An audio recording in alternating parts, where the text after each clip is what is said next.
ခမရတို့ဒီလိုဖြစ်မျိုးကြုံမှုကြလား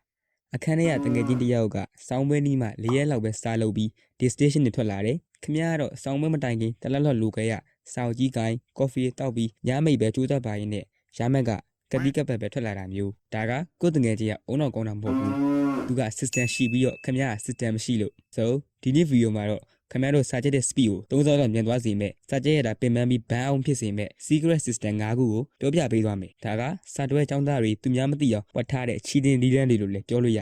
ကဲ video လေးမစရင်ခင်ဗျားတို့ကဘယ်ဖွဲ့လဲရလဲ A စာချက်တာနေပေမဲ့တေချာမှတ်မိတဲ့အဖွဲလဲရလား B စာချက်တာမြန်တယ်ပြီးရင်ဘာမှပြန်မမှတ်မိတော့တဲ့အဖွဲလဲရလားဒါမှမဟုတ် C စာချက်တာနေလဲနေရဲ့ပြီးရင်ဘာမှလည်းမြဲတဲ့အဖွဲလဲရလားဆိုတာကို comment မှာတစ်ချက်တော့ပြောခဲ့ကြပါဦးခင်ဗျားဒီဖွဲ့ရတဲ့ပါနေပြီဆိုရင်တော့တေချာပေါက်ဒီနေ့ရဲ့ final exam မှာဂုဏ်တူးပါလာမှာမဟုတ်ပါဘူးအဲ့လိုမျိုးမဟုတ်ပဲအမှန်ကောင်းကောင်းလေးရကျင်နေဆိုရင်ဒီ video ကခင်ဗျားအတွက်ပဲဒီခင်ဗျားစာချက်တာမြန်လဲမြန်မှတ်လဲမှတ်မိလဲတဲ့အဖွဲတွေကပါနေဖို့တော့လိုအပ်တယ်အဲ့ဒီ level ရောက်ဖို့အတွက်ဆိုရင်ခင်ဗျားဒီအချက်၅ချက်ကိုလိုက်လို့ကြည့်ဖို့လိုအပ်တယ် step 1 face study ကိုရက်လိုက်ပါ active recall ပထမဆုံးပြောချင်တာက first blood reading ဆိုတဲ့အကျင့်အဲ့ဒါ face study ရင်ပဲစာအုပ်ကိုဖွင့်ထားတယ်10မိနစ်လောက်ရှိနေပြီဒါပေမဲ့မျိုးလုံးကစာမျက်နှာပေါ်ကစာတွေကိုကြည့်နေုံပဲရှိပြီးခေါင်းထဲမှာဘာမှမပြောင်းနေဘူးဆိုရင်အဲ့ဒါခင်ဗျားစာချက်နေတာမဟုတ်ဘူးစာချက်စီအောင်စောင်းနေတာစာအုပ်မျိုးလုံးနဲ့ပဲဖတ်ပြီးအုံနောက်ကိုအလုံးမပေးရင် brain က sleep mode ထဲရောက်သွားပြီးတော့ retention လို့ခေါ်တဲ့မှတ်ဉာဏ်ဆွဲမြဲမှုကလုံးဝဖြစ်လာမှာမဟုတ်ဘူးဆိုအဲ့ဒါမျိုးဖြစ်နေရင်ဘာလုပ်ရမလဲစာတော်ရဲ့သူတွေကစာတစ်ပိုက်ဖတ်ပြီးတိုင်းခဏနားတယ်ပြီးရင်ကိုပြန်မေးတယ်ငါသာဆရာတယောက်ဆိုရင်ဒီအကြောင်းအရာကိုဘယ်လိုရှင်းပြမလဲဆိုပြီးတော့ပေါ့ခင်ဗျားလည်းအခုကစာပြီးစာပိုက်တစ်ပိုက်ဖတ်စာအုပ်ခဏပိတ်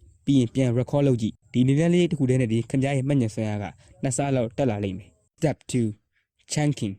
memory shortcut ဒုတိယအချက်က memory shortcut မထားတော့ကျွန်တော်တို့အုံနောက်က pen drive မဟုတ်ဘူးအချက်လက်တွေကိုတစ်ခုချင်းစီသွားစိတ်လို့မရဘူးအုံနောက်က pattern ပုံစံတွေကိုပဲမှတ်ထားတာဥပမာအချက်၃ချက်ကိုတီးတဲ့စီကြက်မယ်စား idea တစ်ခုအောင်မှစုပြီးတော့အချက်၃ချက်ကိုချိတ်လိုက်မယ်အဲ့ဒါကို chunking လုပ်တယ်လို့ခေါ်တယ် photosynthesis ကြောင့်ကြက်ရင်နေရောင်ကြီးရေ chlorophyll ဆိုပြီးခွဲကြက်မိနေ visual memory တစ်ခုကိုဆွဲအကုန်လုံးအုပ်စုဖွဲ့လိုက်ဘူးလက်ပေါက်နေအများကြီးကိုတကြောင်ချင်းစီလိုက်ကြံနေတာကဘာပေါ်မှာအနေကွေးဆုံးစာကြံလေးတစ်ခုပဲအဲ့ဒါကြောင့် logic တက်လေးအုပ်စုဖွဲ့ပြီးတော့မှစာကြက်ဖို့လိုအပ်တယ် step 3 3 layer retention band method တတိယချက်ကတော့ကျွန်တော်အကြိုက်ဆုံးပဲ band method လို့ခေါ်တယ်စာတမျက်နှာလုံးဖတ်ပြီးသွားတယ်နားလေတယ်လို့ရှိပေမဲ့နောက်ရကြတော့ဘာဖတ်ခံမှမသိပဲဝါဒတာဖြစ်တာမျိုးခင်ဗျားတို့ဖြစ်ဘူးလားအဲ့ဒါ information တွေကိုအုံနောက်ထဲမှာမပိုင်းလိုက်ရလို့ပဲဒီအတွက်အဆင့်3သရှိရယ် number 1 blur zone ပထမဆုံးအချိန်ဖတ်တဲ့အချိန်90ရာခိုင်နှုန်းလောက်ပဲနားလည်အောင်ပဲကိစ္စမရှိဘူးNumber 2 recall zone စောင်းမကြည့်ပဲပြန်စဉ်းစားကြည့်တဲ့အဆင့် Number 3 band zone ဒါအရေးကြီးဆုံးပဲကိုနားလည်ထားတာကိုတကယ်ချင်းတရားရောက်ဒါမှမဟုတ်ကိုဘာသာကိုပြန်ရှင်းပြလိုက်တာ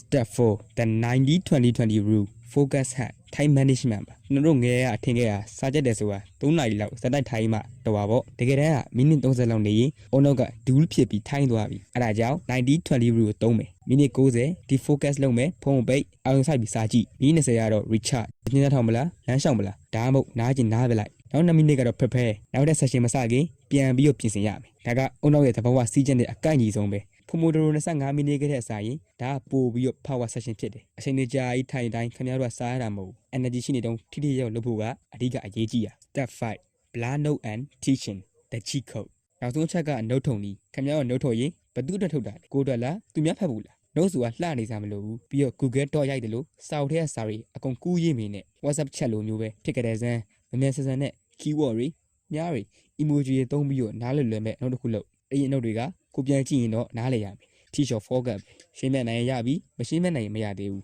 နှုတ်ကိုလှအောင်လုပ်မင်းနဲ့အသုံးဝင်အောင်ပဲလုပ်ဆိုတော့ပြန်ချုပ်ရရင်နံပါတ်1ကြောင်တောင်စာဖတ်မင်းနဲ့ပြန်ပြီးတော့ record လုပ်နံပါတ်2ဒီကြောင်ချင်းမကြက်နဲ့အုပ်စုဖွဲ့ပြီး chunking လုပ်နံပါတ်3စာဖတ်မင်းနဲ့ပြန်ရှင်းပြပြီး ban လုပ်ပလိုက်နံပါတ်4အကြာကြီးစွတ်မထိုင်နဲ့90-20 rule ကိုသုံးနံပါတ်5နှုတ်ထုတ်တဲ့အချိန်တိုင်းစာရီတာကိုရေးသလိုနှုတ်မထုတ်နဲ့ keyword နဲ့ထုတ်ပြီးပြန်သင်ပေးကဲဒီနည်းလမ်း5ခုကခင်ဗျားရဲ့ study game ကို level up လုပ်ပေးမဲ့ cheat code တွေပဲဒီ video ကအကျိုးရှိရဆိုရင် like ပေးဖို့မမေ့နဲ့အောင်နောက်ထပ်လည်း brain အတွက်ကျင်းစော်ပေးမဲ့ video တွေလာအောင်မှာမို့ subscribe ခလို့လေးကိုနှိပ်ထားလိုက်နော်